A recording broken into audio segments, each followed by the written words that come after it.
Channel पर आप सभी का फिर से स्वागत है।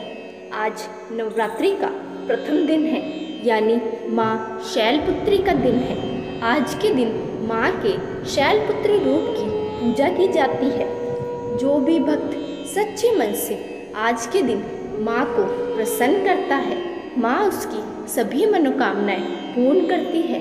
उसके घर में सुख समृद्धि आती है, उसके घर में धन की वर्षा होती है। प्रिय भक्तों, यदि आप माँ शैलपुत्री को प्रसन्न करना चाहते हैं तो आप माँ के इस दिव्य मंत्र का सच्चे मन से आज के दिन जाप करें। आपको बहुत ही जल्द इसका फल मिलेगा। तो चलिए जानते हैं माँ का वो शक्तिशाली दिव्य मंत्र। उससे पहले यदि आपने मेरी इस वीडियो को लाइक नहीं किया तो लाइक कर दे, और चैनल पर नए हैं तो चैनल को जल्दी से जल्दी सब्सक्राइब कर दे। मंत्र। वृषारूढ़ां शूलधरां शैलपुत्रीं यशस्विनीं या देवी सर्वभूतेषु मां शैलपुत्रीरूपेण संस्थिता। वृषारूढ़ां शूलधरां शैलपुत्रीं यशस्विनीं या देवी सर्वभूतेषु मां शैलपुत्रीरूपेण संस्थिता। वृषारूढ़ां शूलधरां शैलपुत्रीं यशस्विनीं या देवी सर्वभूतेषु मां शैलपुत्रीरूपेण संस्थिता। वृषारूढ़ां शूलधरां शैलपुत्रीं यशस्विनीं या देवी सर्वभूतेषु मां शैलपुत्रीरूपेण संस्थिता। वृषारूढ़ां शूलधरां शैलपुत्रीं यशस्विनीं या देवी सर्वभूतेषु मां शैलपुत्रीरूपेण संस्थिता। वृषारूढ़ां शूलधरां शैलपुत्रीं यशस्विनीं या देवी सर्वभूतेषु मां शैलपुत्रीरूपेण संस्थिता। वृषारूढ़ां शूलधरां शैलपुत्रीं यशस्विनीं या देवी सर्वभूतेषु मां शैलपुत्रीरूपेण संस्थिता।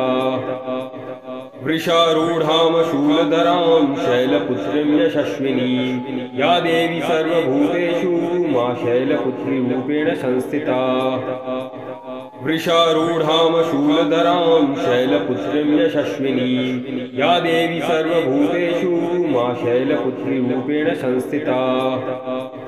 वृषारूढ़ां शूलधरां शैलपुत्रीं यशस्विनीं या देवी सर्वभूतेषु मां शैलपुत्रीरूपेण संस्थिता। वृषारूढ़ां शूलधरां शैलपुत्रीं यशस्विनीं या देवी सर्वभूतेषु मां शैलपुत्रीरूपेण संस्थिता। वृषारूढ़ां शूलधरां शैलपुत्रीं यशस्विनीं या देवी सर्वभूतेषु मां शैलपुत्रीरूपेण संस्थिता। वृषारूढ़ां शूलधरां शैलपुत्रीं यशस्विनीं या देवी सर्वभूतेषु मां शैलपुत्रीरूपेण संस्थिता। वृषारूढ़ां शूलधरां शैलपुत्रीं यशस्विनीं या देवी सर्वभूतेषु मां शैलपुत्रीरूपेण संस्थिता। वृषारूढ़ां शूलधरां शैलपुत्रीं यशस्विनीं या देवी सर्वभूतेषु मां शैलपुत्रीरूपेण संस्थिता। वृषारूढ़ां शूलधरां शैलपुत्रीं यशस्विनीं या देवी सर्वभूतेषु मां शैलपुत्रीरूपेण संस्थिता। वृषारूढ़ां शूलधरां शैलपुत्रीं यशस्विनीं या देवी सर्वभूतेषु मां शैलपुत्रीरूपेण संस्थिता। वृषारूढ़ां शूलधरां शैलपुत्रीं यशस्विनीं या देवी सर्वभूतेषु मां शैलपुत्रीरूपेण संस्थिता। वृषारूढ़ां शूलधरां शैलपुत्रीं यशस्विनीं या देवी सर्वभूतेषु मां शैलपुत्रीरूपेण संस्थिता। वृषारूढ़ां शूलधरां शैलपुत्रीं यशस्विनीं या देवी सर्वभूतेषु मां शैलपुत्रीरूपेण संस्थिता। वृषारूढ़ां शूलधरां शैलपुत्रीं यशस्विनीं या देवी सर्वभूतेषु मां शैलपुत्रीरूपेण संस्थिता। वृषारूढां शूलधरां शैलपुत्रीं यशस्विनीं या देवी सर्वभूतेषु मा शैलपुत्रीरूपेण संस्थिता। वृषारूढां शूलधरां शैलपुत्रीं यशस्विनीं या देवी सर्वभूतेषु मा शैलपुत्रीरूपेण संस्थिता। वृषारूढां शूलधरां शैलपुत्रीं यशस्विनीं या देवी सर्वभूतेषु मा शैलपुत्रीरूपेण संस्थिता।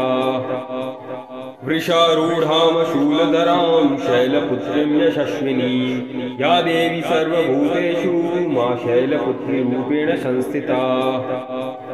वृषारूढां शूलधरां शैलपुत्रीं यशस्विनीं या देवी सर्वभूतेषु मा शैलपुत्रीरूपेण संस्थिता।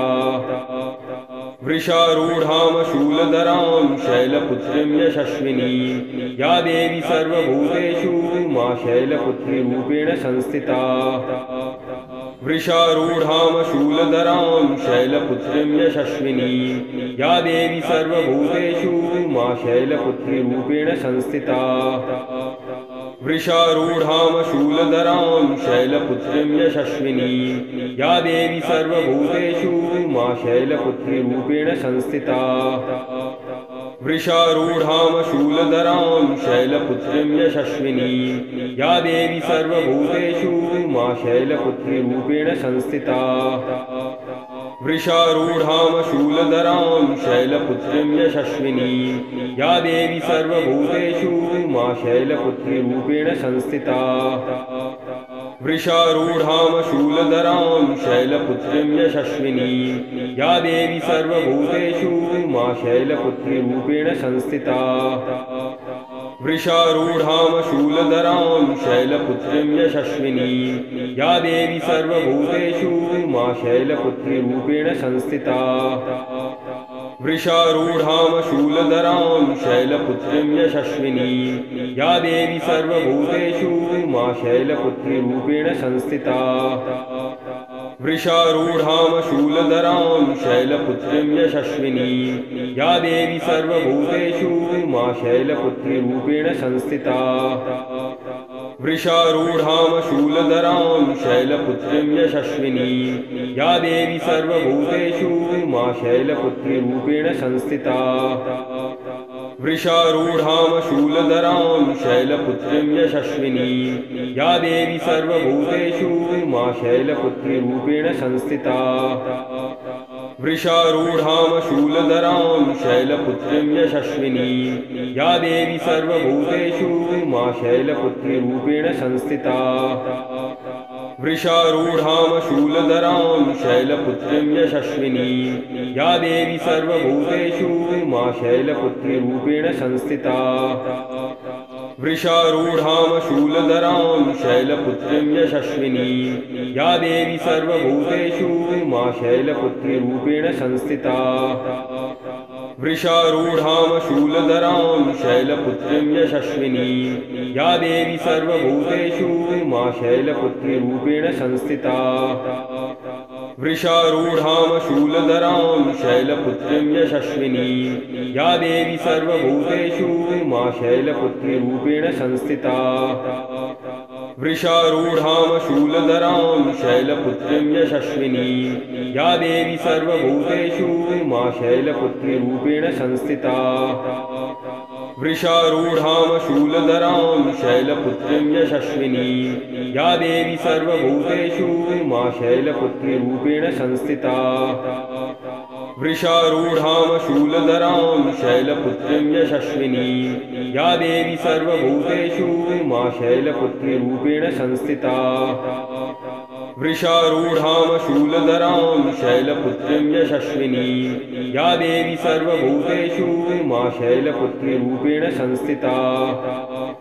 वृषारूढां शूलधरां शैलपुत्रीं यशस्विनीं या देवी सर्वभूतेषु मा शैलपुत्रीरूपेण संस्थिता। वृषारूढां शूलधरां शैलपुत्रीं यशस्विनीं या देवी सर्वभूतेषु मा शैलपुत्रीरूपेण संस्थिता।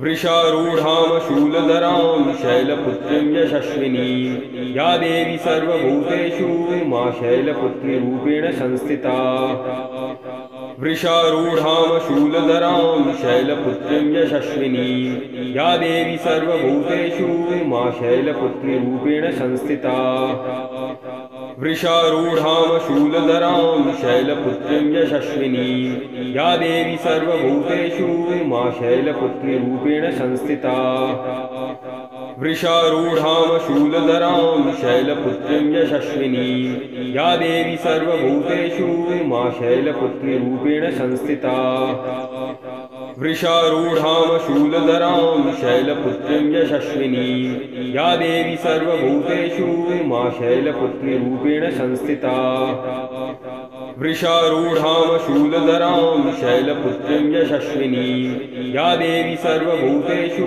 मा शैलपुत्रीरूपेण संस्थिता वृषारूढां शूलधरां शैलपुत्रीं यशस्विनीं या देवी सर्वभूतेषु मा शैलपुत्रीरूपेण संस्थिता वृषारूढां शूलधरां शैलपुत्रीं यशस्विनीं या देवी सर्वभूतेषु मा शैलपुत्रीरूपेण संस्थिता वृषारूढां शूलधरां शैलपुत्रीं यशस्विनीं या देवी सर्वभूतेषु मा शैलपुत्रीरूपेण संस्थिता वृषारूढां शूलधरां शैलपुत्रीं यशस्विनीं या देवी सर्वभूतेषु मा शैलपुत्रीरूपेण संस्थिता वृषारूढां शूलधरां शैलपुत्रीं यशस्विनीं या देवी सर्वभूतेषु मा शैलपुत्रीरूपेण संस्थिता वृषारूढां शूलधरां शैलपुत्रीं यशस्विनीं या देवी सर्वभूतेषु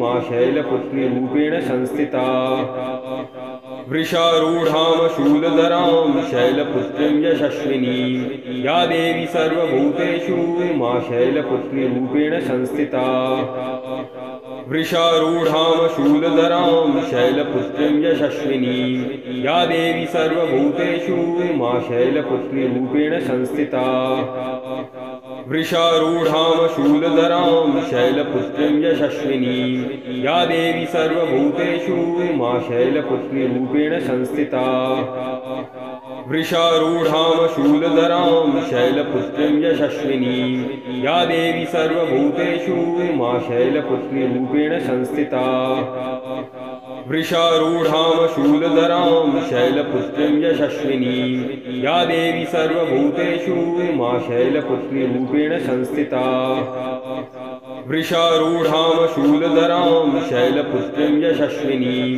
या देवी सर्वभूतेषु मा शैलपुत्रीरूपेण संस्थिता वृषारूढां शूलधरां शैलपुत्रीं यशस्विनीं या देवी सर्वभूतेषु मा शैलपुत्रीरूपेण संस्थिता वृषारूढां शूलधरां शैलपुत्रीं यशस्विनीं या देवी सर्वभूतेषु मा शैलपुत्रीरूपेण संस्थिता वृषारूढां शूलधरां शैलपुत्रीं यशस्विनीं या देवी सर्वभूतेषु मा शैलपुत्रीरूपेण संस्थिता वृषारूढां शूलधरां शैलपुत्रीं यशस्विनीं या देवी सर्वभूतेषु मा शैलपुत्रीरूपेण संस्थिता वृषारूढां शूलधरां शैलपुत्रीं यशस्विनीं या देवी सर्वभूतेषु मा शैलपुत्रीरूपेण संस्थिता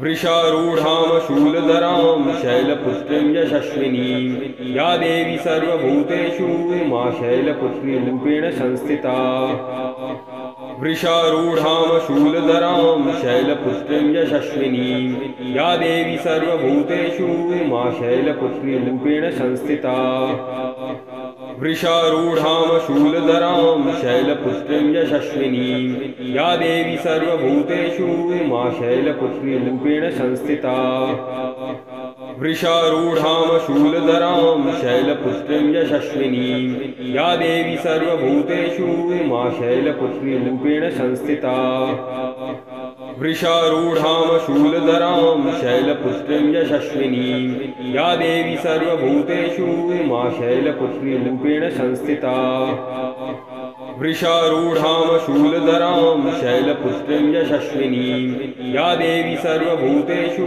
मा शैलपुत्रीरूपेण संस्थिता वृषारूढां शूलधरां शैलपुत्रीं यशस्विनीं या देवी सर्वभूतेषु मा शैलपुत्रीरूपेण संस्थिता वृषारूढां शूलधरां शैलपुत्रीं यशस्विनीं या देवी सर्वभूतेषु मा शैलपुत्रीरूपेण संस्थिता वृषारूढां शूलधरां शैलपुत्रीं यशस्विनीं या देवी सर्वभूतेषु मा शैलपुत्रीरूपेण संस्थिता वृषारूढां शूलधरां शैलपुत्रीं यशस्विनीं या देवी सर्वभूतेषु मा शैलपुत्रीरूपेण संस्थिता वृषारूढां शूलधरां शैलपुत्रीं यशस्विनीं या देवी सर्वभूतेषु मा शैलपुत्रीरूपेण संस्थिता वृषारूढां शूलधरां शैलपुत्रीं यशस्विनीं